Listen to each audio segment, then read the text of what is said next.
Баткен жана Сооди облусунун жетекчилери жолукту. Бүгүн 2 майда президенттин Баткендеги өкүлү Абдикарим Малимбаев жана Сооди облусунун аткаруу бийлигинин төрагасы Раджобой Ахмосода Сооди облусунун жетекчилери менен жолукту. Бул тууралуу Супер KG порталына президенттин Баткендеги өкүлчүлүгүнүн маалымат кызматынан билдиришти. Маалымдалгандай, жолугушууга эки облустун чектеш жайгашкан райондорунун башчылары, облустук күч түзүмдөрүнүн жетекчилери да катышты. Анын алкагында эки тараптуу жолугушууда чек арадагы акыркы кырдаал талкууланып, ар кандай пикир келишпестиктерге жол бербөө, коопсуздукту сактоо максатында буга чейин кабыл алынган чечимдерди биргеликте аткарууну улантуу, күнүмдүк турмуш тиричиликке байланыштуу орун алган маселелерди жеринде чечүү сүйлөшүлдү.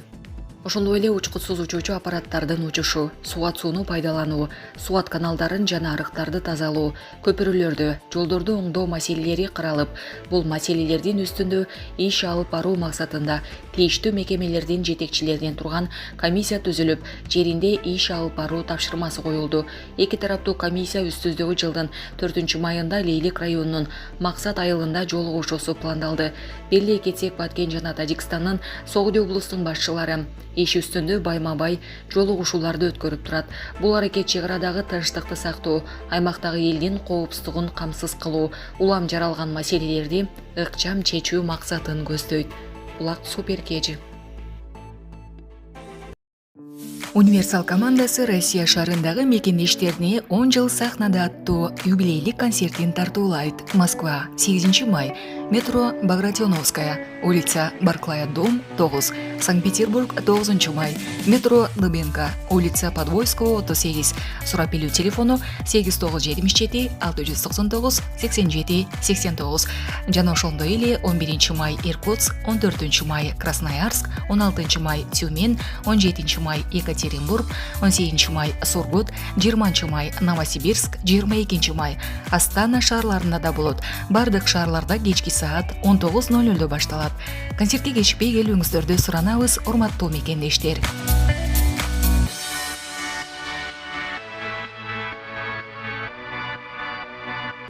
Өлкөдө казино ачууга биринчи лицензия берилди. Кыргызстанда казино ачууга биринчи лицензия берилди.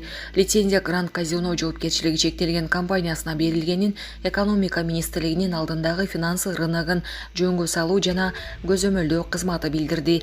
Гранд Казино жоопкерчилиги чектелген компаниясына лицензия берүү үчүн мамлекеттик бюджетке 84 миллион сом каражат түштү деп билдирди. Финансы рыногун жөнгө салуу жана көзөмөлдөө кызматы 2022 жылдын 22-июнунда парламентте Кыргызстандагы оюн зоок иши жөнүндө жана оюн зоок ишинин маселелери боюнча айрым актыларына өзгөртүү киргизүү жөнүндө мыйзам долбоору добуш берүүгө коюлуп, көпчүлүктүн колдоосу менен кабыл алынган.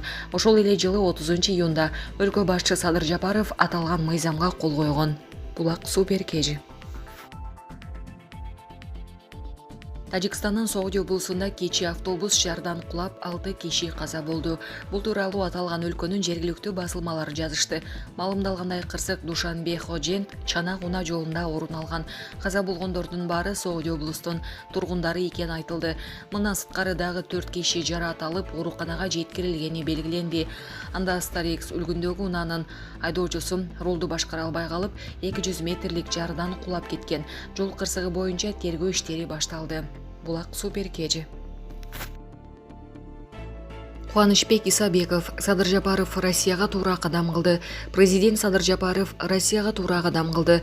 Мындай пикирин белгилүү саясатчы Кубанычбек Исабеков Назар Ньюс маалымат агенттигине берген маегинде билдирди. Анын айтымында, Россия өнөктөш мамлекеттердин арасында эң ири стратегиялык өлкөлөрдүн бири болгондон кийин президенттин расмий сапары менен барганы туура. Булак Назар Ньюс KG. Дүйнөлүк банк Камбар Ата 1ге дагы 200 миллион доллар грант берди. Дүйнөлүк банк Камбар Ата 1 ГЭСнин техникалык экономикалык негиздемесин актуализация жаңылап иштеп чыгууга дагы $200 миллион кошумча грант бөлүп берди. Бул туурасында энергетика министри Таалайбек Ибраев биринчи радионун эфиринде айтты. Министр буга чейин аталган банк 2014-жылы $200 миллион каражат берген деген, бирок андан бери бир топ убакыт өтүп кеткенин белгилеген. Эми аны кайрадан жаңылоо зарылдыгы турат. Өткөндө Лондондо Дүйнөлүк банк Азиядагы 5 мамлекетти энергетикалык союзга кандай көз караштасыңар деп чогултту. Казакстан, Өзбекстандагы кесиптештер, энергетиктер К1ге финансылоо боюнча жардам бергиле деп суранды. Акыркы иш сапарда Дүйнөлүк банк менен Вашингтонго министрлер кабинетинин жетекчиси Акылбек Жапаровдун жетекчилиги менен барып, жолуктук, презентация кылдык. ДБ мурдагы 2014-жылы жасалган тенди актуалдаштырууга $200 миллион берген. Биз баргандан кийин дагы $200 миллион грант, баш аягы $400 миллион грант берди. Буга документти бүгүнкү күндүн рыногуна ылайыкташ керек, деди министр Ибраев. Министр бул жерде Дүйнөлүк банктын да чоң кызыкчылыгы бар экендигин жана учурда аталган долбоорго инвесторлор чыгып жатканын кошумчалады. 2014-жылы жасалган техникалык экономикалык негиздеменин баасы $2 миллиард 800 миллион эле. Эми андан берки канча жыл өттү, көп нерсе кымбаттады. Азыр ошону жаңыртып жасап алып баасын чыгарсак, кызыктар болгондор да көп. Россияда кошулуп курабыз деп кызыктар. Анан сырткары Кытайдан кызыгып жатышат. Консорциумдагы Пакистан, Туркия жана Кытай компаниялары келген. Кыскача айтканда, бүгүн бизде тандоо бар. Техникалык керектөөлөрдү ДБга жөнөттүк, макулдашылса тенди конкурска чыгарабыз. Андан утуп алган компания актуалдаштырууну жасайт. Баасын белгенден кийин аны коебуз да кызыккандарга сунуштайбыз, деген ал. Эске салсак, 6-январда Кыргызстандын, Казакстандын жана Өзбекстандын энергетика министрлери КГС-1 боюнча жол картага кол коюшкан. Коңшу мамлекеттер Камбар-Ата 1 ГЭСинин курулушуна каражат салууга ниеттенүүдө, ордуна электр энергиясын алышат. Кыргызстан бийлигинин айтымында, Камбар-Ата 1 ГЭСи ата мекендик энергетиканын флагманы болмокчу. Кубаттуулугу 1860 мегаватты түзүп, болжол менен жылына 5,6 миллиард киловатт-сааттык электр энергиясын өндүрөт. КГС-1дин курулушуна даярдык 2022-жылы 8-июнда башталып, Садыр Жапаров барган. Булак Назар Ньюс KG. Букмекерлик кеңсеге кыргыз жарандары да кирсин. Атазов менен Малиевдин демилгеси. Кыргызстандын жарандарына букмекердик кеңселерде ойноого уруксат берип, алардан түшкөн кирешиненин кеминде 2%-ын спорт тармагына которуу керек. Мындай демилгени депутаттар Шайлообек Атазов менен Арсланбек Малиев көтөрүп, коомдук талкууга коюшту. Алар учурда букмекерлер жашыруун түрдө иштеп жатканын белгилеп, тыюу салуунун ордуна ишин жөндөө керек деген жазган. Кыргызстанда 2015-жылдан бери букмекердик ишмердүүлүккө тыюу салынган, бирок баары бир көмүскөдө иштеп жатканы баарына белгилүү.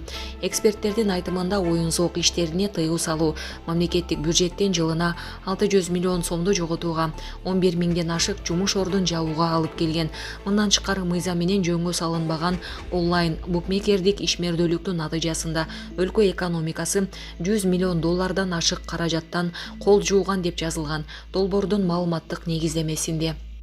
2022-жылы кумар оюндарына уруксат берилип, бирок Кыргызстандын жарандарына катышууга тыюу салынышы азыркы реалдуулукка дал келбей турганы документте белгиленген. Демилгечилердин айтымында, ал мыйзам букмекердик ишмердүүлүктү көмүскөдөн толук чыгара албайт, жарандардын укуктарын коргобойт жана спорту өнүктүрүүгө мүмкүнчүлүк бербейт. Андыктан букмекердик ишти өзүнчө бөлүп кароо керек деп эсептешүүдө. Бул азарттык оюн эмес, катышуучулардын ортосунда мелдеш пари болот. Алар оюндун жыйынтыгына таасир эте албайт. Башкача айтканда, букмекердик кеңселер менен спорттук оюндарга коюлган ставка интеллектуалдык оюн болуп саналат деп белгилеген авторлор. Мыйзам долбоорунун максаты мыйзамдуу букмекердик ишмердүүлүк аркылуу спорттук каржылоонун өсүшүнө дем берүү. Букмекердик кеңселер менен мелдешке катышкан Кыргызстан жарандарынын жарандык жана конституциялык укуктарын коргоо. Көмүскө жүгүртүүдөн букмекердик ишмердүүлүктү алып салуу. Мыйзамсыз букмекердик ишмердүүлүктүн натыйжасында өлкөдөн чыгарылган акча каражатынын агылып чыгышын минималдаштыруу. Мыйзамдуу букмекердик ишмердүүлүк аркылуу бюджетти толтурууну жана өстүрүүнү стимулдаштыруу. Букмекердик кеңселер тарабынан спорттук мелдештерди уюштуруу чөйрөсүндөгү мыйзамдардын жана тиешелүү лицензияларда каралган шарттардын сакталышына мамлекеттик көзөмөл кылуу, букмекердик кеңселер диний тарбия жана спортту өнүктүрүү фонуна карата чегерүүлөрдү лицензия алгандан кийин ар бир квартал сайын которуп турат. Лицензия алуунун баасы министрлер кабинети тарабынан аныкталат.